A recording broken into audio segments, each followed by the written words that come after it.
Gue tuh dulu ngonten juga gara-gara Iben sama Iyeng gitu loh. Lu belajar dari mana? Tahu bahwa konten ini bakal works. Kenapa LL nggak ada akun resminya? Gue udah sering bilang sih kayak gue nggak mau. Simply gue ngerasa itu satu nggak ada gunanya buat gue. Di LL ada nggak yang sebulan misalnya atau 2 bulan nggak dapat? Ada tapi nggak sering ya. Tapi ini biasanya mereka emang lagi kayak semacam break konten, which is gue benci banget sih sebenarnya kalau itu lagi terjadi. Oke, Iyeng Emma. Halo Pak. Gimana kabarnya? Baik Pak. Gue penasaran deh, kenapa sih orang tuh influencer ya, pada ngomongin lu semua gitu loh. Ngomongin Iyeng, dan Iyeng. Lu Siapa tuh Pak yang ngomongin? banyak banget. Anak-anak LL terutama. Elo, Iben, Ivan, Aidan. Semua ngomongin lu gitu loh. Bahkan konten kreator yang baru, dia pengen banget ketemu sama seorang Iyeng gitu loh. Nah, boleh kenalin sih gak sih Iyeng tuh siapa sih? Oke Pak. Pertama thank you banget nih Pak udah ngundang gue. Oke. Gue disclaimer dulu ya untuk yang lagi nonton ya. Gue ini pertama kali lah gue di podcast atau di konten kayak gini-gini. Jadi sorry banget nih kalau mungkin cara ngomong gue nggak kayak kreator-kreator yang lu bakal undang lainnya nih Pak ya. Oke. Karena ini juga gue mungkin kagok juga sih. Oke. Gue yang belum tahu, gue punya LLTTFOC, Living Life to the Fullest of Capacity, atau yang biasa kita sebut LL. Oke, LL itu apa kepanjangannya? Living Life to the Fullest of Capacity. Oke. Nah, gue sendiri, gue emang nge-manage band dari 2021, dari awal dia ngonten, dan akhirnya gue resign dari kerjaan gue sebelumnya. Gue resign duluan sebelum band resign. Gue resign karena gue ngerasa gue emang pengen nge-start ini, nge-seriusin ini. Awalnya memang fokus gue itu lebih di ngurusin endorsan.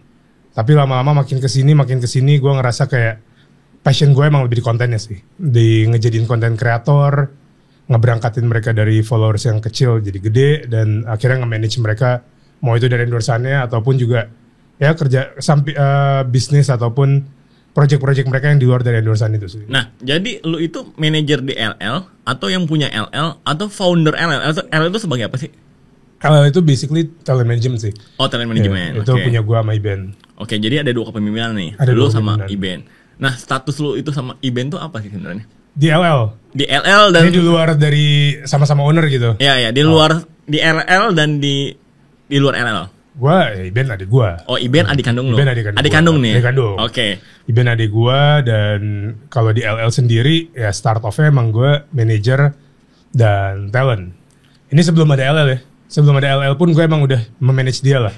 Tapi akhirnya gue bikin LL ini, gue udah mulai percaya lah sama diri gue sendiri. Gue udah mulai confident sama diri gue sendiri. Gue bisa nge-manage orang lain. Akhirnya gue mulai ngeberani untuk nge-manage orang lain, kreator-kreator lain.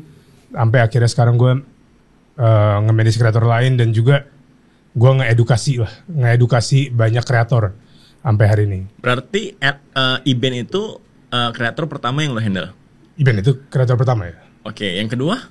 Aidan yang kedua? Aidan Mirza. Oh, oke, Aidan Mirza. My maestro, Aidan Mirza. My king ya kan. Yang ketiga? Yang ketiga Mike. Mike Babayu. Mike Simanjuntak. Oke, berapa sih total influencer yang di-handle sama sekarang, LL? Sekarang itu ada 20. 20? Gila. 20 konten kreator. Dan semuanya lu handle? Ya. Atau setiap kreator itu punya manajernya masing-masing? Sekarang udah punya manajer masing-masing. Jadi sekarang gue sendiri udah nggak balas-balesin chat ataupun kayak ngurusin rate card dan lain-lain lah. Gue udah fokusnya ngurusin konten anak-anak sama nge-make sure anak-anak ini jadi konten kreator yang full time, yang sesungguhnya lah. Oke, tunggu nih. Ngurusin konten anak-anak kan lu nggak ngonten? Iya emang. Tapi gimana? Maksudnya lu ngurusin konten orang tapi lu nggak ngonten? Kenapa lu nggak ngonten? Kenapa gue nggak ngonten? Semua anak gue selalu nanyain ini. Jadi kalau lu udah tahu lah ya perjalanan LL ini, emang gue nggak pernah lah. Gue jarang banget lah mau in frame ataupun ada di video itu. Kadang dipaksa banget. Itu juga udah penuh penolakan. Dan kalau ditanya ya kenapa gue nggak ngonten, ada 2 sih sebenarnya. Dua reason utama. Satu, jujur-jujuran ya, gue nggak merasa diri gue semenarik itu. Karena untuk lu ngonten, ya ini di luar dari segala playbooknya LL ya. Ini gue nggak biasa, gue nggak ngomongin ini ke kreator yang gue konsulin. Tapi kalau ditanya from heart to heart gitu, kayak what does it take to be a content creator ya, pasti salah satunya adalah lu harus punya nilai narsistik juga terhadap diri lu sendiri. Karena ini penting banget sih. Kayak lu run a business lah, kayak lu seorang CEO gitu. Ya good CEO menurut gue ya, pasti punya that narcissistic side of him atau her. Yang dimana dia percaya nih, gue bisa nih, gue bakal bisa. Dimana orang lain gak bisa, gue bisa. Ada sisi narsistik, bukan narsistik yang kayak NPD gitu ya. Ini narsistik dalam arti lu pede banget lah sama who you are and what you're doing, dan lu ngerasa kayak kalau lu aspirasikan pasti ada yang nonton, ada yang denger gitu. Nah gue gak ngerasa gue punya value itu di diri gue.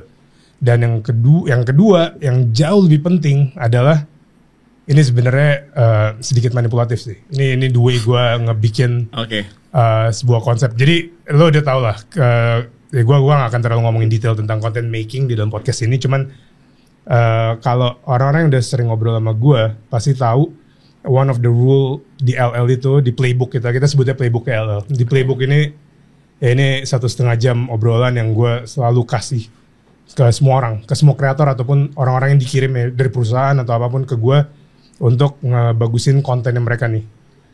Salah satunya adalah lu harus konten setiap hari, lu harus ngepost setiap hari.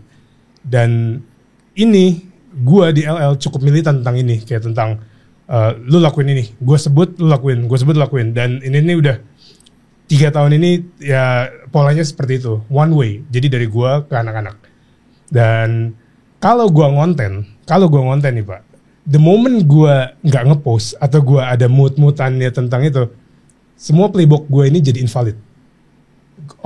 Semua kreator gue pasti bakal kayak, lo aja nggak ngonten, views lo aja segitu, atau kayak konsep lo aja kurang, ngapain gue perlu dengerin lo. Tapi as long as gue nggak ngonten, gue bisa ngomong apa aja dan mereka mau nggak mau harus dengerin gue. Oke, tapi cara meyakinkan bahwa kayak misalnya gini ya, ibarat contoh ya, gue kasih analogi. Orang ngajarin masak karena dia chef misalkan, dia jago masak misalkan, dia punya proven lah bahwa oh ya udah, gue bisa masak, gue ngajarin orang masak gitu loh, gue buka kelas masak lah misalkan. Tapi kan lu nggak ngonten gitu loh. Gimana cara lu meyakinkan si kreator bahwa gue nggak ngonten dan gue nggak punya total view, total follower, tapi gue bisa meyakinkan lu, itu kan hebat banget gitu loh maksudnya. Ya simple aja sih. Paling simple adalah gue abang Iben, gue kakaknya dia, gue yang jadiin dia juga. Jadi lu mau ngomong apapun juga, rujukan gue pasti ke dia. Kalau lu nggak percaya sama teori gue, ya lu lihat aja Iben gitu. Jadi itu udah jadi fondasi utama. Ini semua orang yang punya talent management pasti agree sama gue bahwa your talent management will be only as good as your best talent. Itu udah konkret banget lah. Dan in my case ya gue cukup beruntung, talent pertama gue Iben ya. Jadi semua yang gue omongin, semua rules yang gue set, semua principles yang gue udah nggak mau dirubah-rubah ya kalau ada kreator yang berani disagree sama itu, ya mereka harus prove it dengan cara ya lu lewatin dulu best talent gue gitu. Baru lu bisa kasih teori yang beda gitu. Nah ini buat teman-teman juga ya, for your information ya, bahwa gue tuh dulu ngonten juga gara-gara Iben sama Iyeng gitu loh. Dari follower 0 sampai sekarang di TikTok lumayan lah ya, ada 7 juta something lah, di Instagram juga 1 juta something. Itu juga advice dan nasihat dari Iben dan Iyeng gitu loh. Nah pertanyaannya simple lagi nih, gue mau nanya, lu belajar dari mana tahu bahwa konten ini bakal works? Ada buku panduannya gak sih atau apa gitu loh? Gue nggak belajar dari mana-mana, gue ngamatin aja sih, gue analisa. Dan dari waktu ngurusin event sebelum gue bikin manajemen ya, gue yang syutingin juga, gue yang mimpin meetingnya lah di timnya dia. Waktu itu tim dia 4 orang, gue event dan 2 orang lagi. Gue yang selalu bikin content planning dan lain-lain. Jadi gue tahu dari mana ini bakal works kan. Ya gue menganalyze dari ratusan konten yang gue udah bikin itu sama event, sebelum akhirnya gue beraniin buat nge-manage orang lain, yaitu Aidan. Dan akhirnya gue replicate aja nih. Gue cuman ya apa yang gue lakuin di event, gue samain formulasinya, cuman gue bedain konteks aja. Yang satu nge-prank, yang satu waktu itu interview. Belum challenge ya Iben ya, masih interview gitu. Interview yang lama banget ya? Masih lama, masih yang konten lama tuh Iben masih interview, full interview. Kayaknya sebelum Iben bahkan mulai challenge itu kita udah bikin sekitar 700 atau 800 video interview. Berarti pivot dari interview ke challenge lu juga yang kasih advice ke Iben? Iya, itu maksudnya kita tahu, dan gue sama Iben kita tahu semua segmen itu pasti harus ada stopnya nih. Oke, indikator taunya dan harus pivotnya itu dari mana ya? The best time untuk pivot segmen Oke. itu pas lu lagi naik-naiknya malah. Oke. Jadi banyak orang yang ngerasa kayak, oh yaudah gue nunggu segmen baru, nunggu yang sekarang drop dulu nih Oke. atau apa. Malah itu hal yang salah lah. Kalau di LL gue paling nganggep itu salah. Lu Kayak Deddy Corbuzier misalkan berhenti sulap lagi tinggi-tingginya ke host lah ya. host ya mungkin kalau di case LL ya kayak lu sering lah lihat anak-anak gue tuh gitu kayak Iben, Elo, Ivan tiap 2 bulan ganti segmen, Oke. ganti segmen. Mungkin secara niche masih sama nih, secara kategori mungkin masih sama-sama challenge, tapi ganti style, ganti type of challenge, ganti cara pembawaan, ganti lokasi. Karena lu butuh nge-provide orang hal baru ketika lu lagi punya market sebanyak-banyak ya, bukan pas lagi nunggu drop. Ya kayak just like business in general lah. Kayak kalau lu nunggu sampai itu ngedrop dulu ya lu bakal butuh waktu lagi, cost lagi. Sedangkan kalau lu lagi rame-ramenya, lu lagi mau tes segmen atau apapun, lu lebih punya chance untuk itu dapat crowd daripada kalau lu harus nunggu itu drop dulu gitu. Nah, kalau pivotnya berhasil. Kalau nge-pivotnya gagal, pernah nggak di NL nih dari 20 talent, dia nge-pivot misalkan dari tema 1 ke tema 2 misalkan, orang biar nggak bosen lah. Dan failed misalkan. Oh ya sering lah. Contohnya? Iben lah ya, contohnya. Kayak Iben dulu waktu dia bikin interview sebelum challenge yang sifatnya pakai orang pertama ngelakuin ini dapat 500.000, dia bikin namanya duel by Iben. Itu Iben terus ada 2 orang peserta di kanan kirinya suruh ngelakuin sebuah perlombaan yang unik lah kayak apa ya lomba makan atau apapun. Ini ngomongin format ya, sama-sama challenge. Ya tapi waktu kita ngelakuin itu ya audience-nya, type of comment-nya, views-nya itu nggak seperti waktu interview. Jadi kita ngerasa kayak oh ini mungkin nggak worth doing si segmen ini. Tapi akhirnya pas kita coba yang orang pertama tuh yang pakai kertas, kalau lu tahu, Oke. Yang di dadanya ya? yang di dada itu rame banget. Langsung di beberapa video pertama rame banget. Ya endorsean juga mau ditapinin konten seperti itu dan menurut kita ya kayak yaudah ini this is the segment yang untuk sekarang kita lakuin.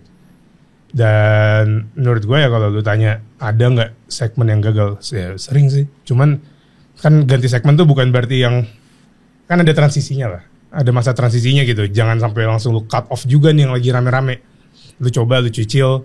Kalau emang works ya udah lama-lama yang ini udah di mute aja. Berarti kalau misalkan gue as a content creator nih, gue harus punya beberapa tema lah mungkin. Maksimal berapa sih? Ada maksimalnya nggak sih menurut lo?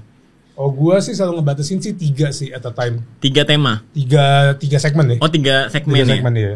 Oh berarti yang kalau satu nggak works, yang 2 mungkin masih bisa work. Yes.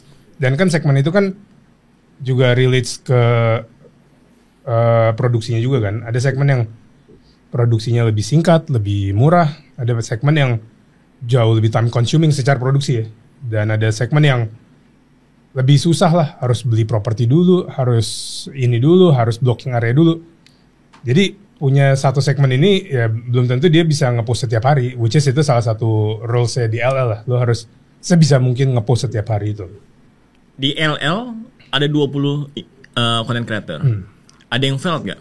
Fail nih definisi fail tapi. Misalkan dia nggak growth atau dia nyerah lah misalkan, atau dia keluar dari LL karena dia nggak kuat dengan FOE misalkan, atau misalkan dengan SOP SOP-nya atau KPI-nya yang harus tentu, misalkan lu harus nge-upload hari satu misalkan, ada nggak?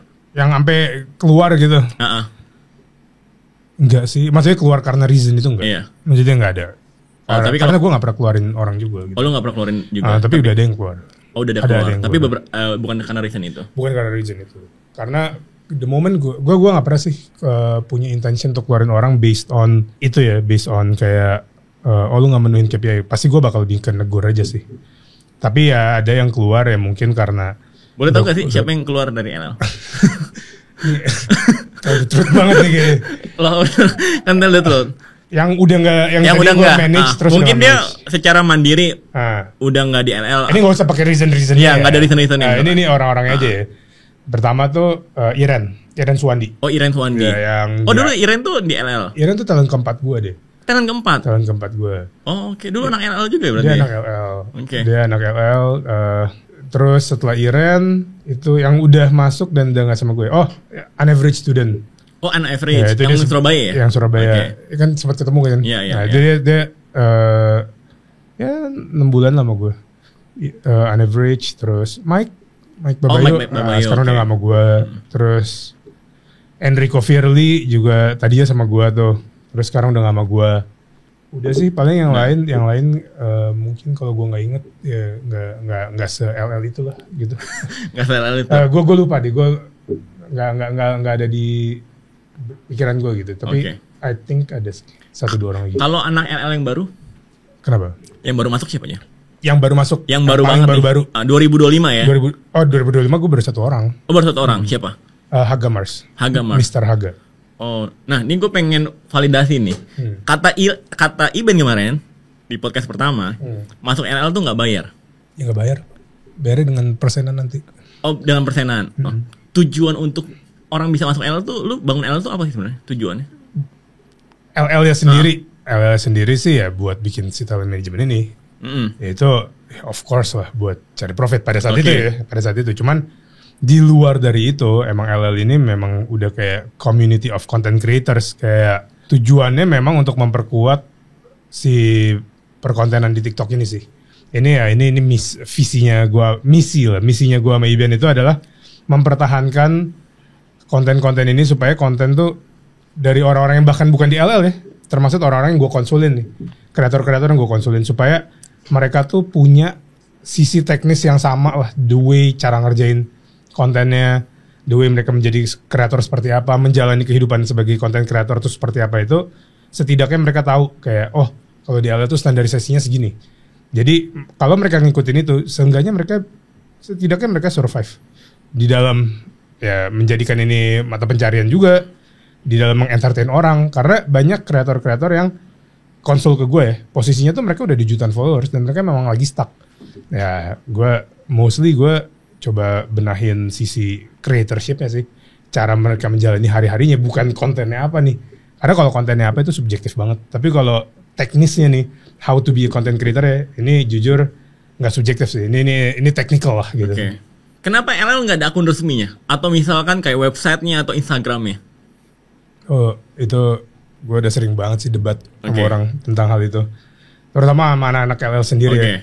Beberapa sampai kayak ya kadang-kadang kalau kita lagi nongkrong lah, terutama lagi nongkrong malam gitu-gitu ya. Kayak mereka tuh kan sering banget lah kayak ke gue terus nanya-nanya hal-hal yang nge-trigger gue nih. Gue tahu banget gitu. Kenapa nggak ada akunnya gitu? Iya, kenapa nggak ada akunnya gitu-gitu. Gue udah sering bilang sih kayak gue nggak mau. Simply gue ngerasa itu satu nggak ada gunanya buat gue secara bisnis ya, secara bisnis. Dan memang belum saatnya aja. Belum saatnya, dan gue yakin kalau gue bikin itu bakal lebih banyak ribetnya daripada untungnya. Ini instingan gue. POV lu ya, POV gue ya. Tapi di luar dari itu, kalau yang secara logiknya, gue nggak pengen ada keterikatan atau bond seperti itu antara talent gue terhadap gue nih, terhadap si pemilik dari talent management ini. Gue nggak mau mereka kayak harus belong to an IP, yaitu LL2TVOC ini tuh gue makanya lu nggak pernah lihat lah. Ya tadi yang lu bilang nggak pernah lihat Instagramnya ataupun TikToknya atau bahkan konten resmi kita aja tuh nggak ada kontennya kayak LL apa gitu.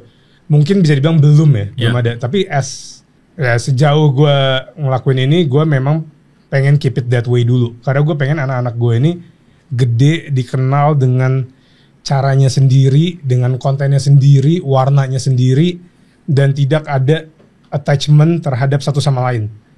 Karena gue pengen ya, the moment gue bikin konten LL ini ya, gue sebut aja deh. Gue sebut aja nih nama community yang sebenarnya gue sangat mengaspirasi gue. Itu ya prediksi. Nah, gue pengen one day kalau gue bakal bikin IP-nya, gue pengen kayak prediksi. Kayak these are people yang menurut gue udah mentok banget lah di bidangnya. Kayak Andre Taulany, Letora, dan Vindes gitu-gitu. Ya mereka motoran, mereka seru-seruan, dan menurut gue orang tuh udah gak ngeliat lagi kayak prediksi kontennya apa ya, ke prediksi bakal bikin yang kayak gimana, karena mereka tuh udah pedulinya masih who are the people in it. At this point LL ini gue anggap belum seperti itu.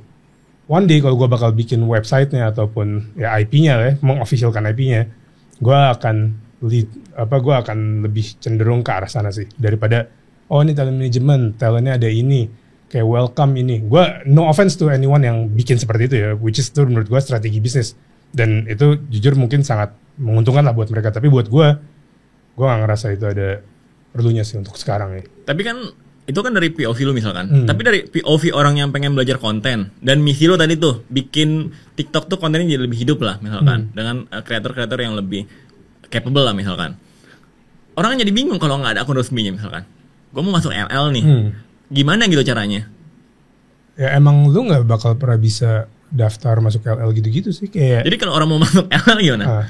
Lu harus ngomong sama gue. Lu harus DM Iyeng. Lu harus ya either lu ngomong sama gue atau lu ngomong sama kreator yang kenal sama gue terus kayak mau ketemu gue atau apapun karena gue udah sering banget sih bilang ke orang gue ini apalagi orang yang gue konsulin ya. Orang yang gue konsulin gue beberapa kali lah mereka minta lah masuk ke LL. Gue bukannya gue bilang kayak gue nggak mau manage lu karena lu nggak cocok sama gue. Tapi memang gue ngerasa kayak lu pasti lebih bakal better juga di talent management lain gitu. Karena fokus gue itu ngembangin kontennya. Dan kalau gue nggak nge-manage lu ya berarti gue sendiri gue tidak percaya atas kemampuan gue untuk ngembangin konten lu. Ada kriteria gak sih? Dia harus berapa follower misalkan? Oh gue nggak ada. Nggak ada. Berarti yang 100 follower pun boleh? Dia suits to my kriteria ya. Umur pun bebas? Bebas. Oke, berarti kalau orang mau masuk LL tinggal DM lu ya? Bang Iyeng misalkan gue iya, ketemu. Iya, sesimpel itu ya? Sesimpel itu. Gue kan beberapa juga anak gue dari konsulan gue.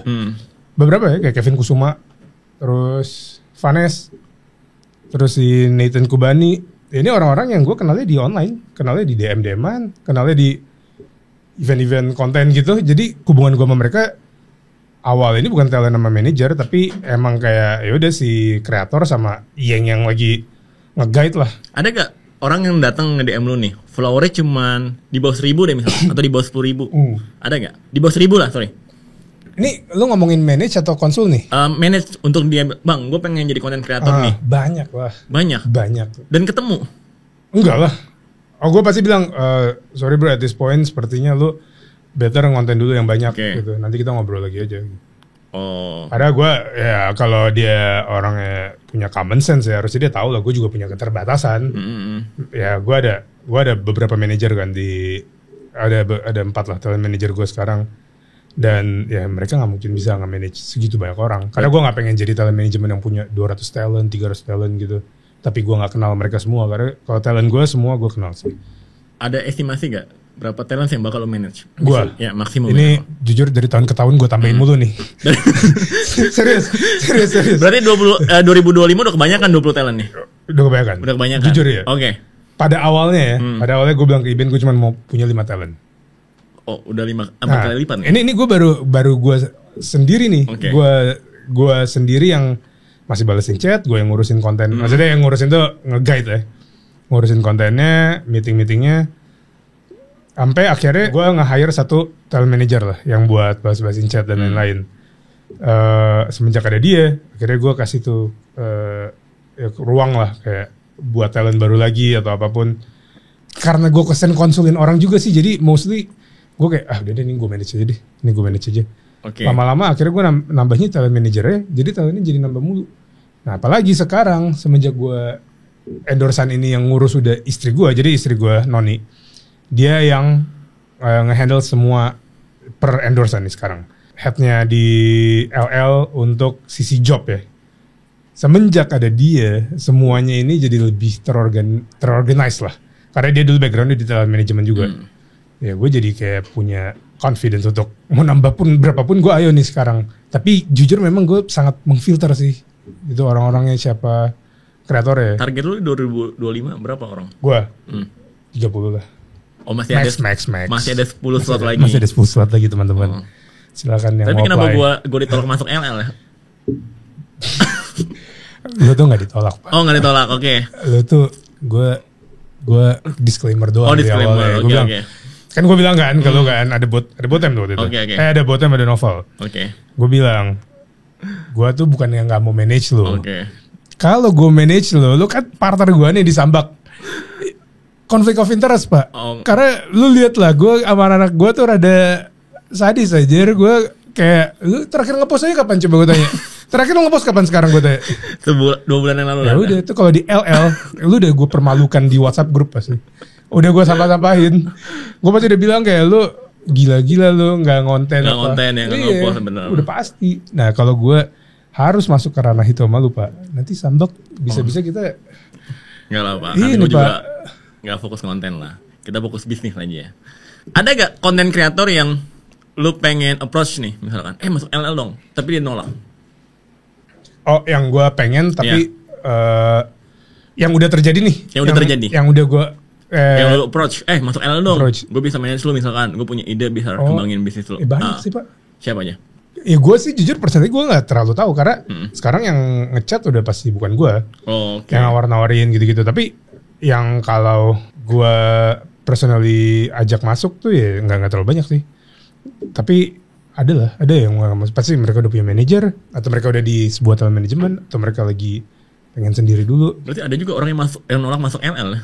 Banyak Pak. Ya maksudnya iya lah. Maksudnya ngapain juga kalau mereka ngerasa nggak ada benefitnya kan? Oke, kalau pertanyaan gue rubah misalkan.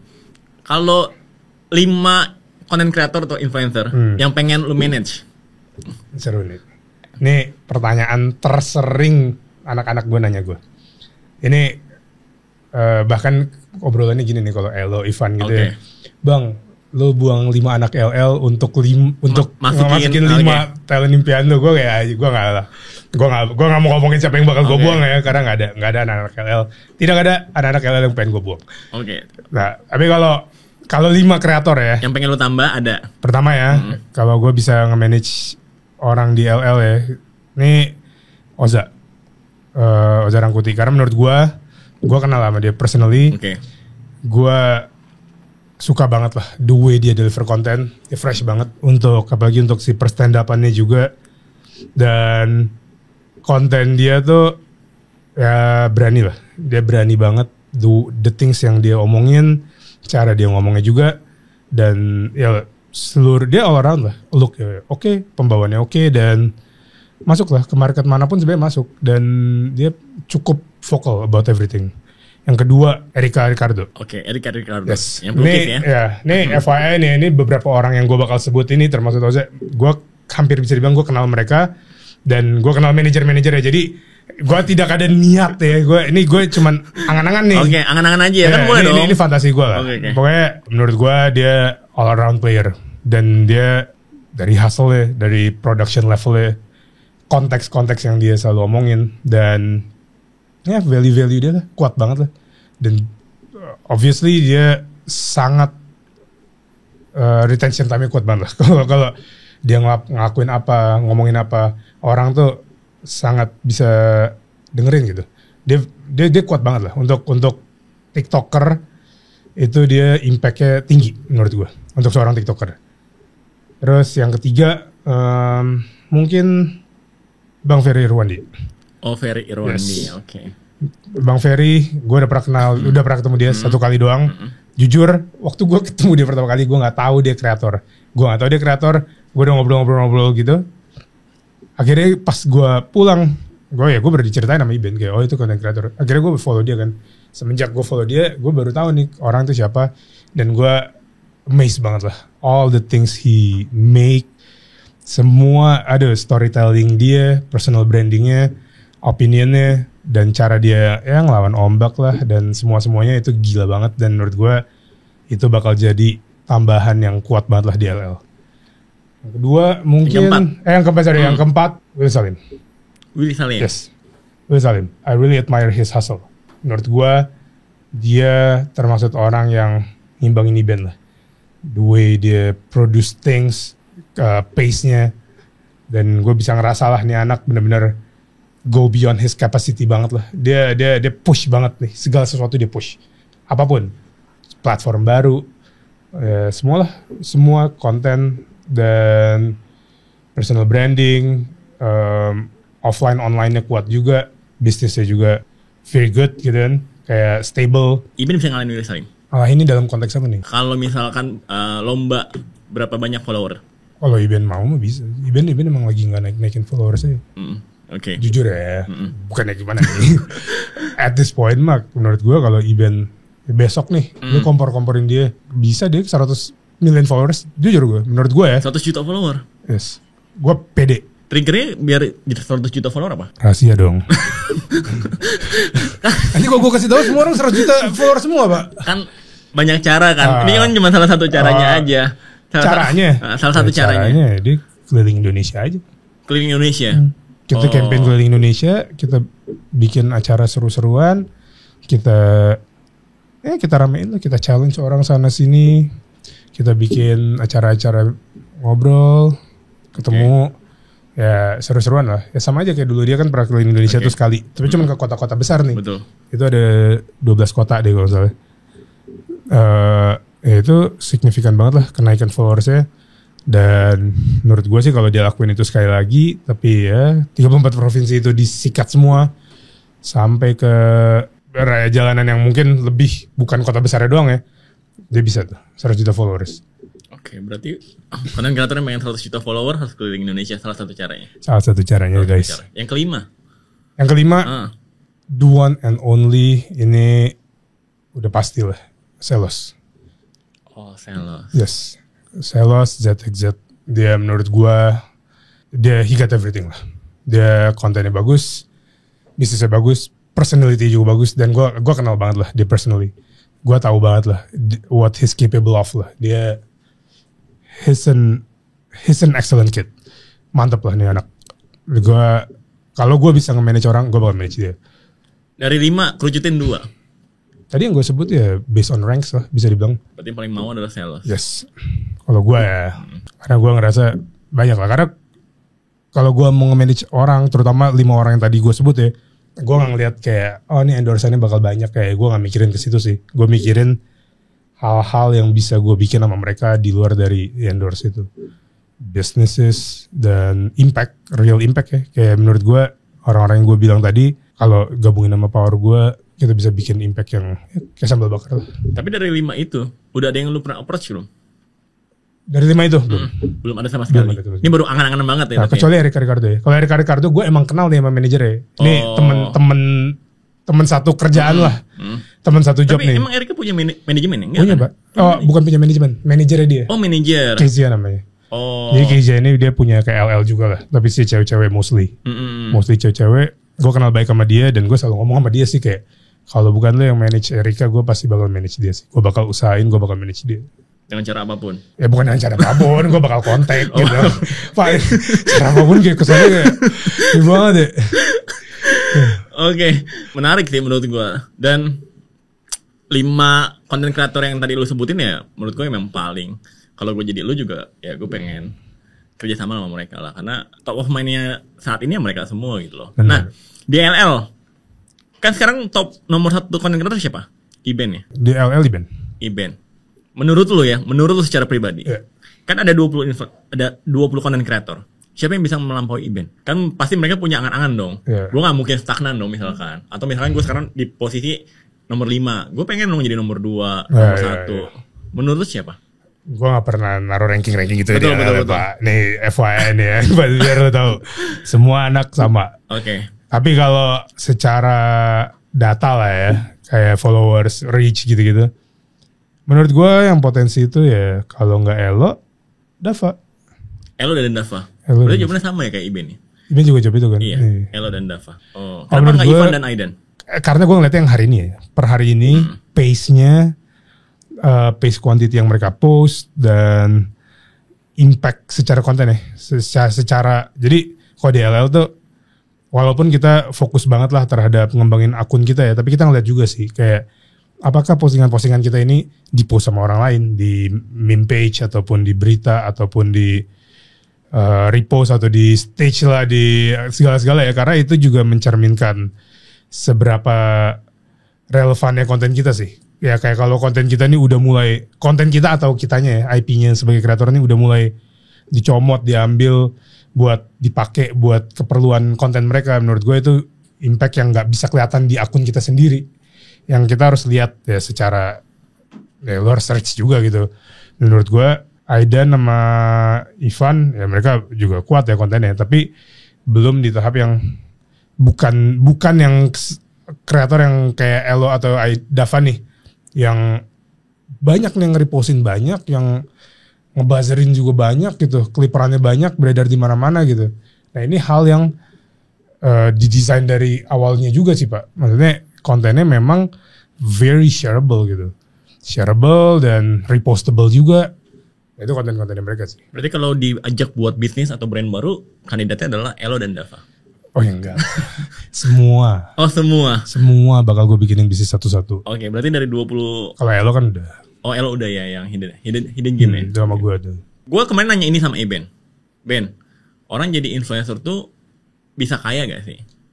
Atau banyak duit lah misalkan, atau punya uang misalkan minimal 1 di tabungannya ya, atau 10 miliar misalkan. Kira-kira menurut lo orang jadi influencer atau content creator bisa kaya gak sih?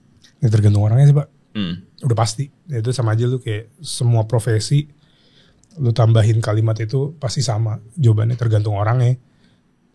Tapi yang menurut gua nih for a fact deh, being a content creator itu it's more like a business than it is a job. Menjadi content creator itu adalah lebih seperti bisnis daripada itu sebuah pekerjaan. Oke. Ya tergantung lu ngolahnya sih. Karena lu nggak ada fixed income di sini. Jadi seberapa lu pinter ngatur uang lu juga, seberapa pinter lu ngatur waktu lu juga. Karena kalau pekerjaan, ya itu kan udah fix ya. Lu dapetnya segini. Lu misalnya lu jago banget gitu, paling lu dapat promotion, ya paling naik 20%, 30%, max 100% lah gaji lu naik gitu ya per tahun gitu. Ini yang rata-rata orang lah ya, bukan semua orang. Tapi kalau dalam konten ini, ya lu skill lu ngolah duit ini, itu bakal jadi faktor penentu nih di berapa duit yang nantinya lu bakal punya. Lu nggak bisa kayak karena ada bulan-bulan dimana kayak endorsannya sepi, ada bulan-bulan dimana endorsannya rame. Tapi kan show must go on kan. Kayak lu tetap harus nge-post, tetap harus konten. Jadi apakah lu jago nih nge-manage? Let's say semua kreator itu bakal dapet endorsannya. Let's say ya, ada kan kreator yang nyerah karena nggak dapet nih endorsannya. Dia ada nggak yang sebulan misalkan atau 2 bulan nggak dapet endorsan? Ada tapi nggak sering ya. Tapi ini biasanya mereka emang lagi kayak semacam break content, which is gue benci banget sih sebenarnya kalau itu lagi terjadi sama mereka ya. Oh jadi mereka lagi rehat lah misalkan? Lagi rehat gitu. Oh siapa kalau boleh tahu? Nggak boleh tahu. Oh nggak boleh. Nggak boleh tahu. Kan kalau boleh tahu kan. Oke. Salah nanyanya ya. Oke. Nah, red card paling mahal di LL pasti Iben dong. Sekarang ya. Nomor 2 siapa sih? Nomor 3, nomor 4 gitu. Dava, Ivan. Oh, Dava sama Ivan. Oh, Elo sama Aiden di bawahnya Ivan. Di bawah dikit. Oh, di bawah dikit. Boleh tahu gak sih range satu video itu berapa? Kalau Iben kan kemarin udah share kan di podcast di episode 1 kan. Dia bilang berapa? Emang dia ngomong? Dia ngomong kemarin. Berapa dia bilang? Ratusan lah Pak kata. Oh, ratusan? Iya. Oh. Kamu dia ngomong gitu. Ya nggak apa-apa kan buat edukasi. Oh, iya. Buat edukasi biar orang termotivasi. Iya. Karena kan perlu ada contohnya kan. Oh, lu misalkan mau dapat jadi content creator untuk misalkan dapat passive income misalkan 100 juta misalkan atau uang 100 juta cash liquid misalkan atau 1 miliar. Ya lu harus punya pandangan bahwa oh, bener loh ini ada red card yang terpenuhi gitu loh. Nyampe gak sih di atas 100 juta? Ivan sama enggak dalam segitu loh. Di bawah 50 juta? Satu video di range itu. Tapi menurut lo apa sih yang mendasarkan orang kasih red card sampai puluhan juta, ratusan juta atau miliaran per posting gitu loh? Atau misalkan kadang-kadang ada yang followernya lebih kecil tapi lebih mahal dibandingin follower lebih besar?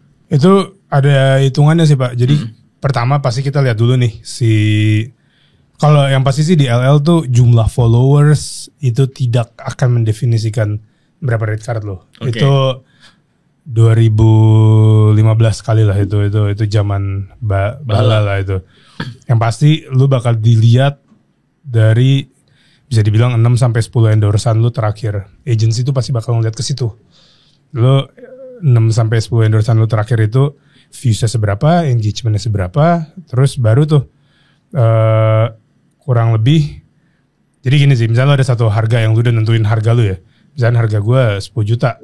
Ya udah, biasanya 10 juta itu tuh dibagi sama views lu. Si views rata-rata 6 sampai 10 endorsan lu terakhir itu. Considering factor itu salah satunya itu.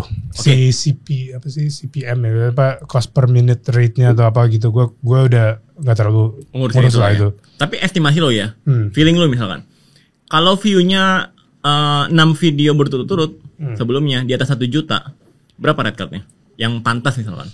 3 juta lah average-nya lah. Oh, 3 juta. Average endorsement 3 juta. Kalau di situ sih bisa dia taruh di 50 juta lah. Satu post video. 30 juta, 40 juta, 50 juta. Itu satu. faktor itu ya, faktor views rata-rata Walaupun dari followernya misalkan cuma 200.000. Walaupun followersnya cuma 200.000. Banyak kan kreator yang menurut gue followersnya kecil tapi kalau bikin endorse gede-gede banyak. Dan menurut gue itu keren sekali sih. Karena di LL itu yang gue kedepankan juga sih. Endorsean ini jangan sampai kecil ya viewsnya. Kalau lu perlu invest di dalam video endorsean lu lakukan itu. Jadi misalnya gimana sih cara dapetin views di endorsean ini? Ya lu kan udah dibayar nih.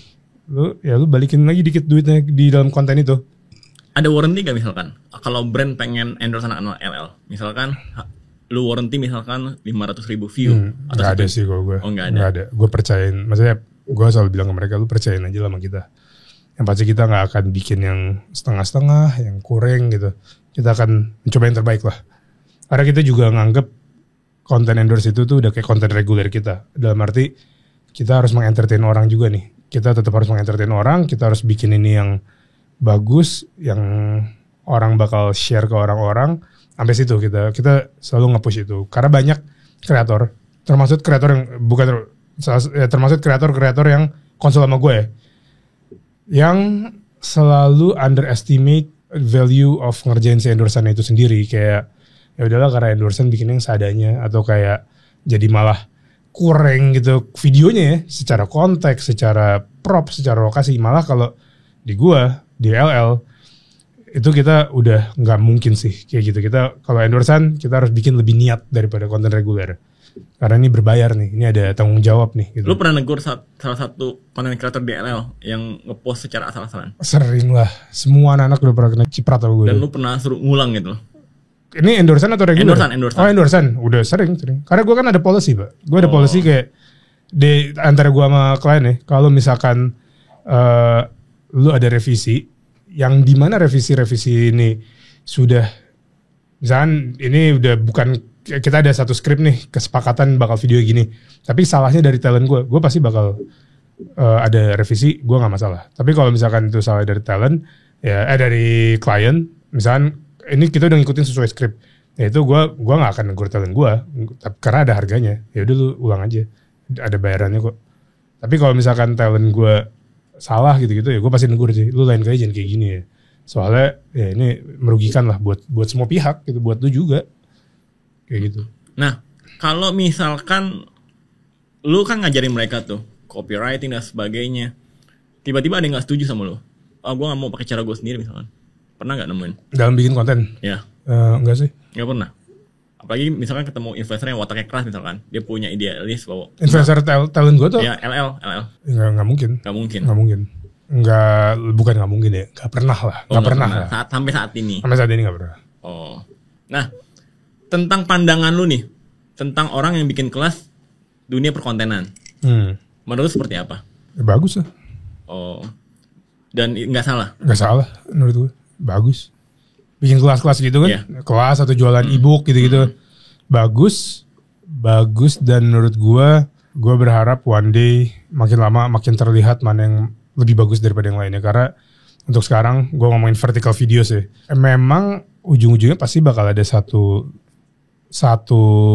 ini resminya sih, kayak ini sarjananya nih atau ini sekolahnya nih. Sekarang pun udah mulai banyak kan, akademinya. Kalau misalkan orang pengen nanya, Bang, kan masuk LL slotnya tinggal 10 lagi nih.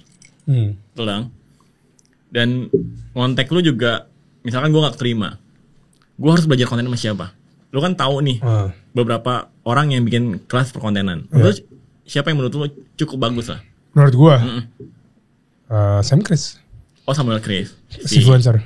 Oh, si influencernya. Gue udah pernah sih bilang ke Iben, karena kan dalam konten ini gue tuh punya kayak passion dalam ngajarin orang-orang tentang konten kan. Dan lu tau lah, berapa kali juga lu kirim teman-teman lu ke gue kan, buat ngajarin konten gitu-gitu.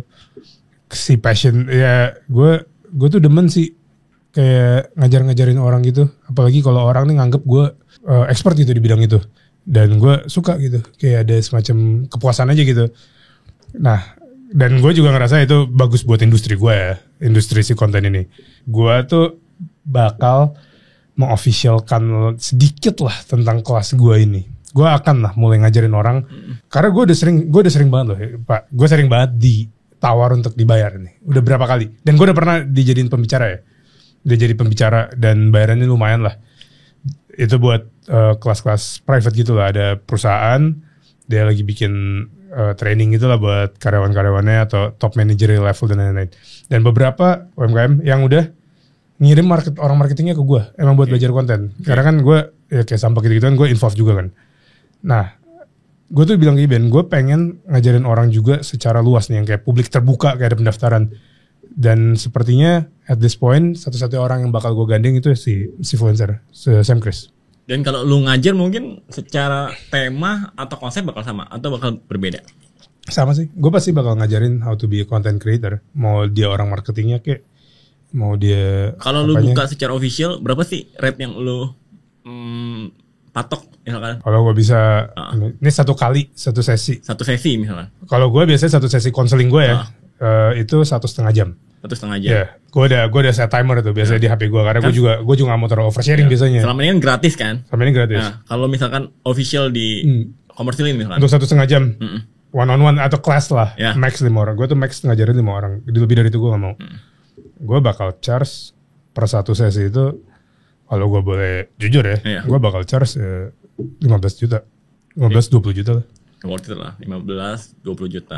Karena yang gue bakal omongin ini, yang biasanya gue omongin ya, pasti selalu ada impactnya buat mereka. Dan ini bukan sosokan gue ya, maksudnya gue sering dapat feedback gitu lah. Dan karena mereka pun kalau udah tahu ini ya, mereka bakal punya chance untuk mendapatkan uang juga lah. Dan gue pernah denger deh, anak-anak LL selalu bilang dan lu selalu bilang juga, untuk dapat views jutaan tuh nggak sulit ya. Di TikTok ya terutama ya. Gampang kok. Menurut lu ya, kalau orang lu ajarin nih ya, berapa lama dia bisa dapat view 1 juta? Orang belum pernah konten gitu. Belum pernah konten. Tapi dia mau ngikutin apapun yang lu suruh. Termasuk ide-idenya. Termasuk ide-idenya. Video pertama juga bisa. Video pertama? Iya. 1 juta view? Iyalah. 1 juta views kan? Iya, 1 juta view. 1 juta views. Ya video pertama bisa sih. Gue udah berkali-kali sih. Beberapa akun gitu ya. Gue bikin nih ya. Akunnya maksudnya bareng-bareng. Akun kreator ya. Ya video pertama langsung 1 juta. Udah sering kok. Udah 10 kali udah ada kali. Gue udah sekarang ya. Followers ya. Kalau ya dari 0 ke 1 juta followers aja. Itu gue udah bikin udah 12 kali. Akun. Dari 0? Dari 0 followers ke 1 juta followers. Oke. Itu udah 12 kali gue ngelakuin 12 itu. kali? 12 kali. Mau itu akun kreator ataupun akun bisnis. Dari ada yang 4 bulan. Ada yang 2 bulan. Ada yang cuman 24 jam. 24 jam 1 juta? 1 juta. Ada. Akun hidden game, tapi sekarang udah hilang. Boleh gue kasih tau gak sih Instagram lu biar orang pada DM? Kasih tau aja. Oh ya. Nanti kita masukin nih Instagramnya Iyeng ya, biar orang pada DM. Karena 1 juta follower dalam waktu under 1 tahun tuh sulit loh sebenarnya. Iya benar. Tapi lu bisa reach itu dalam waktu kurang dari 24 jam. Rekornya ya? Itu rekor, itu hidden game. Itu akun kedua hidden game. Dan sekarang akunnya sudah hilang. Karena di-identify sama TikTok sebagai fraud and scam. Padahal kita enggak ya. Karena terlalu cepet growth-nya. Gua nggak tahu lah tuh urusan dia. Cuman itu prestasi gue dan Elo lah waktu itu. Dan seluruh tim marketing hidden game itu kita kayak gila sih. Nah, kan banyak banget nih. Kalau orang akunnya keblokir, menurut lu bisa balik gak sih? Atau gimana sih cara balikinnya? Karena gue berapa kali ya nemu temen nih akunnya keblokir sama TikTok gitu. Apa sih yang bikin akun TikTok kita tuh keblokir gitu? Pasti sih ada akan warning kan. Biasanya kan ada labelnya tuh. Ya video-videonya gak boleh melanggar violation rule-nya TikTok sih. Karena ini salah satu yang seru juga lah. Ini salah satu trik. Ini gak dalam playbook KLL, tapi ini selalu jadi omongan gue sama Iben. Kalau lu mau coba ngasah otak mikirin ide, lu baca sekali lagi tuh si violation guideline-nya TikTok, namanya violation guideline. Itu ada beberapa poin lah, ada beberapa subpoin, terus ada subpoinnya.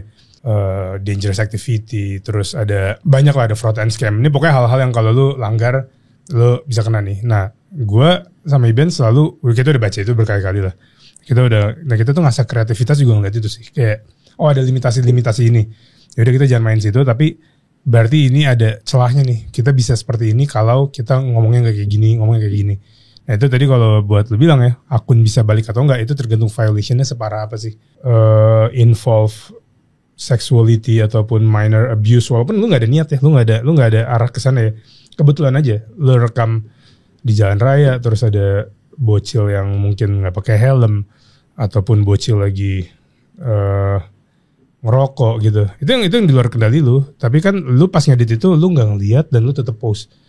Ya itu kalau lu udah kena akun warning untuk hal kayak gitu dan lu ngepost video itu lagi, ya lu bisa hilang sih akunnya. Oke. Anak LL udah ada kok yang hilang akunnya. Siapa dan anak LL yang ikan? Dava. Oh, Dava pernah hilang ya? Dava kan hilang waktu itu. Oh, makanya dibuat dari baru ya? Dibuat dari baru lagi. Haga juga hilang, buat baru lagi. Oke. Haga kan baru masuk di Haga LL baru kan, masuk. kemarin Iben ceritakan. Menurut lu 2025 dia bakal achieve follower berapa? Haga di akunnya dia. Sekarang kan kalau nggak salah berapa? 2 juta ya? Gue sekarang udah nggak main sih kayak berapa jumlah follower? dia, kayak gue udah nggak terlalu Indikatornya apa sih? apa. Indikator yang menurut lu tuh berhasil dan nggak berhasil Menurut gitu? gue kayak ya berhasil nggak berhasil kan tergantung nih kayak kalau lu ngomongin duit endorsean banyak juga orang-orang yang followersnya kecil tapi endorsean banyak. Oke. Memang dia main di niche yang bisa ditapinin banget lah.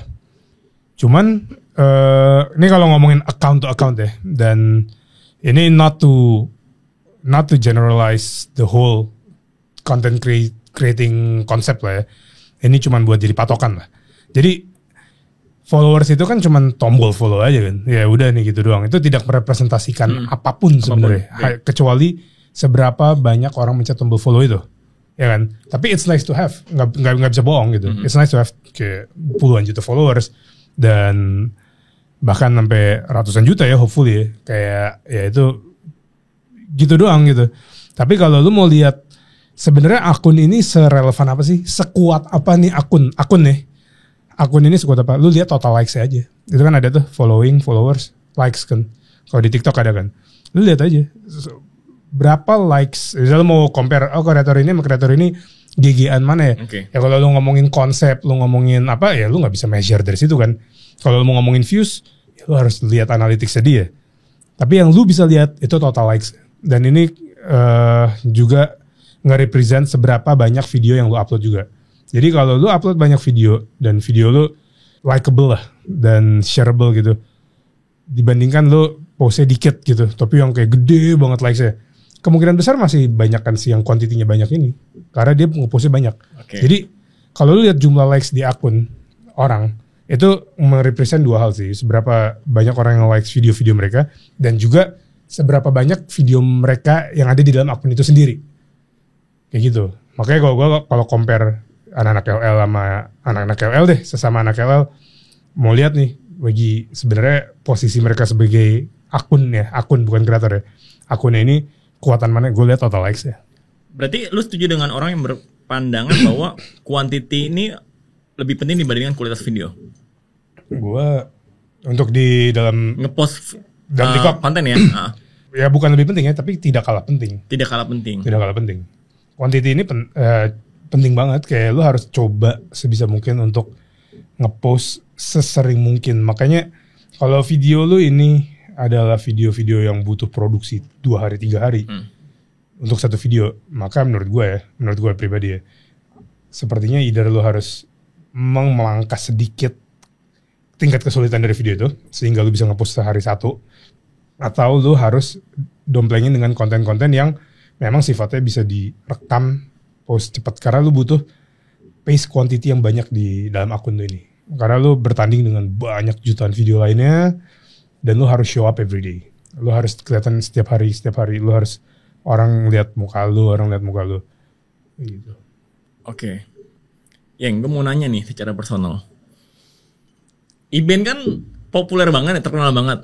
Lu pernah gak sih ada angan-angan di bawah lu punya adik yang terkenal gitu? Orang mikir bahwa wah kenapa kakaknya nggak terkenal juga gitu atau apa gitu. Oke, gue pernah ngerasa di bayang-bayang Iben atau enggak gitu. Gue personally enggak sih.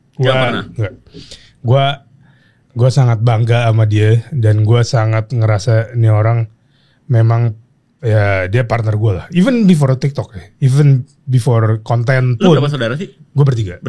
Gue ada abang. Ada abang satu, Iben sama lo ya? Nah, gue sama Iben nih emang kita dari dulu ya gitu ada beberapa kali lah bisnis bareng. Enggak baru di konten ini ya. Jadi dulu gue ada bikin vendor baju, terus kita pernah bikin sportswear juga. Tapi pas konten ini ya ini akhirnya the moment kita benar-benar sampai kita sama-sama resign gitu buat ngurusin ini gitu ya. Dan gue nggak pernah ngerasa jadi dibayang-bayang dia ya, karena menurut gue dia selalu mempersilahkan gue untuk memimpin CLL ini. Dan dari segi ideologi, cara kerja dan lain-lain. Jadi kalau gue sama dia ya, kayak gue sama Iben tuh kan dia yang awal banget itu kan ngomongin tentang ya leadership-nya lah ya. Okay. Gue sama dia tuh gimana gitu. Gue sama dia tuh kita bisa dibilang dalam menjalankan konten ini kita co-leading lah. Sama-sama nge-lead. Bedanya kalau Lebih banyak siapa yang lead? Gue. Oke. Lebih banyak gue. Dalam konteks LL ya, the management ini udah lebih banyak di gue. Kalau Iben sama gue selalu bedain dari dua aspek sih. Satu aspek pertama itu dari tipe pekerjaannya. Tipe pekerjaannya ini, kalau Iben dia fokus ngurusin konten, how to make a good content. Dia akan selalu ngomongin itu. Kalau gue akan selalu ngomongin how to be a good content creator sebagai bisnisnya sendiri gitu. Sebagai lu kalau jadi kreator tuh kayak gini, pola lu gini, yang lu harus manage tuh ini. Kalau Iben dia ngomongin ya aspek kontennya sendiri gitu, kayak apa yang konten itu, gimana cara bikin konten yang FYP, konten yang seru, yang relevan, yang signifikan, yang bakal diomongin orang. Itu perannya dia. Ini kalau dalam jenis pekerjaannya ya, itu kita leadingnya kita tuh dari dua penetration yang beda. Dia ngomongin konten, gue ngomongin sebagai kreator. Kalau dari leadership style, kita emang beda banget sih. Jadi ini one day gue sama Iben tuh bakal bikin lah satu buku gratis kali, gue nggak tahu lah. Pokoknya gue udah pernah ngerancang nih, kita one day apa kita judulnya?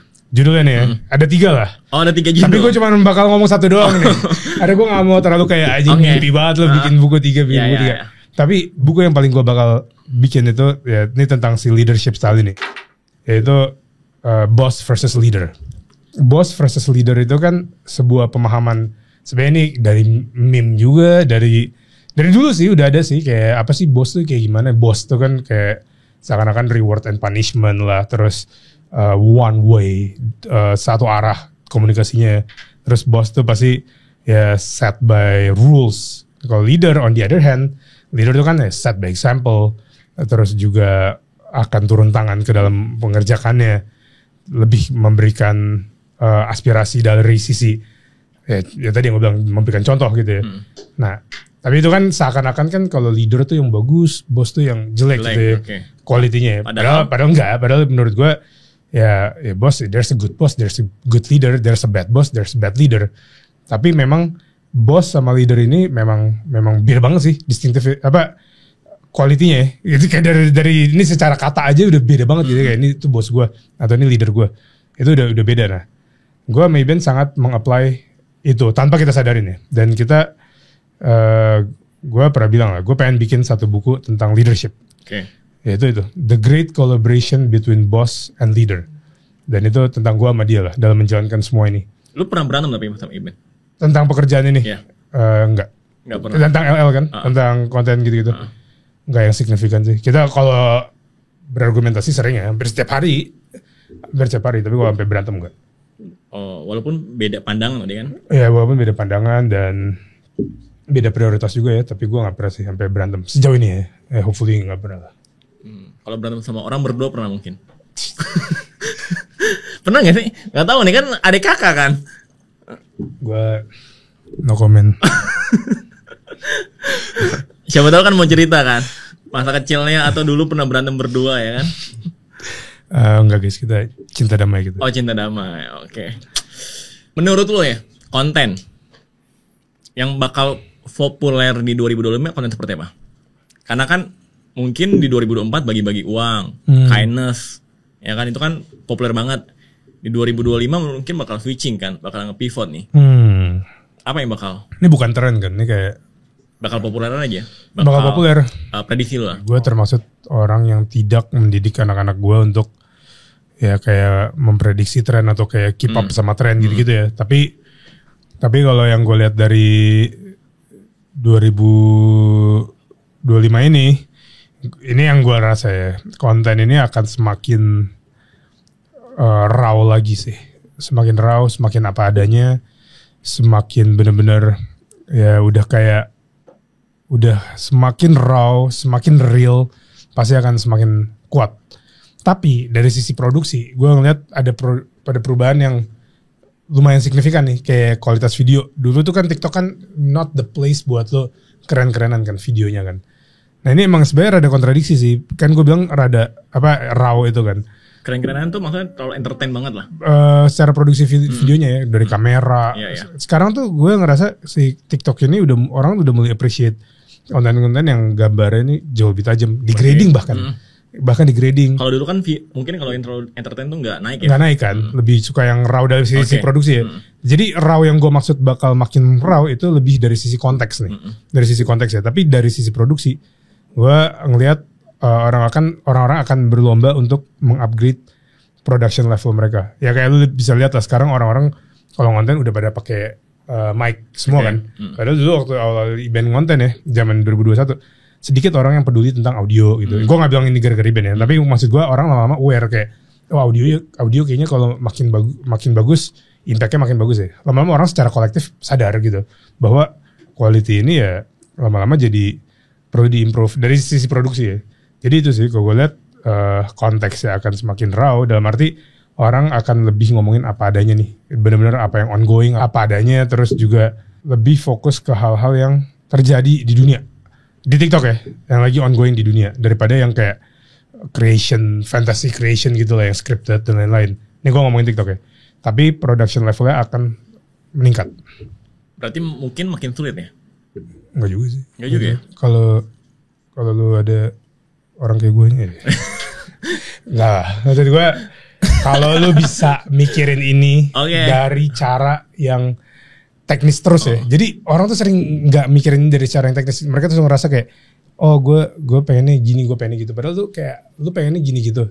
Tapi ada caranya gitu. Ada cara yang lebih bisa mendapatkan potensi views daripada ini dulu dari konteks ya. Cara semuanya lah, cara syutingnya, cara lu bikin skripnya, cara apa itu ada caranya gitu.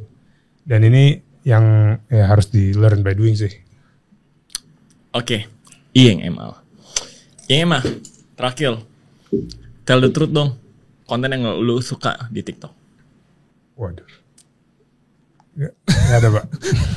Lah, apaan? Konten yang lu gak suka misalkan gak perlu, misalkan lu gak suka karena konsepnya, atau misalkan karena konsepnya misalkan merugikan orang, atau apa gitu. Kasih tau lah. Kan bikin yang lu suka, yang lu gak suka seperti apa. Biar secara fungsional ya, orang gak buat konten itu gitu loh. Tes kebaikan, tes kejujuran ya. Gue gak suka konten-konten kayak gitu. Menurut gue itu apa coba? Gak ini banget guys, gak beres banget gitu orang bikin kayak gitu. Itu kayak gue kenal ya. Enggak lah. Coba yang lain. Oke, gue gak pernah sih gak suka sama konten segmen ya. Oke. Tapi yang gue paling gak suka itu kalau orang udah harus menjatuhkan orang lain. Itu yang gue paling gak suka. Dan ini gak pernah ada di LL. Lu gak bakal pernah lihat konten anak LL menjatuhkan orang lain. Menjatuhkan orang lain, menjatuhkan sebuah industri, menjatuhkan sebuah pemikiran atau ideologi. Itu kita gak pernah. Kita tuh, that's why people love us. Dan I will always keep it that way. Kita akan selalu mengentertain orang dengan cara yang paling positif. Yaitu, ya lu bisa lihat sendiri konten-konten anak LL. Ya gue paling nggak bisa lah konten di LL ya, minimal di LL ya, kalau orang lain ngelakuin kan gue nggak bisa kontrol kan. Tapi gue konten yang gue paling nggak suka itu kalau kontennya ini dia udah either dia nyenggol orang lain atau dia nyampahin orang lain atau bawa-bawa ya gitulah, konten-konten yang memanfaatkan kejatuhan orang atau yang gitu itu menurut gue kurang penting sih. Karena walaupun engagementnya bakal tinggi ya, karena engagementnya easy lah. Kalau lu nyenggol-nyenggolin gitu udah pasti kontennya rame. Oke, berarti konten yang suka compression itu yang lu kurang suka. Yang lebih ke ngejatohin sebuah pihak sih. Salah satu pihak lah ya. Salah satu pihak. Walaupun pihak ini memang perlu dijatuhkan nih. Iya. Walaupun pihak ini memang perlu dijatuhkan, perlu di stop ya. Tapi konten-konten yang merujuk ke sana ya. Itu menurut itu konten yang gue kurang suka lah. Contohnya?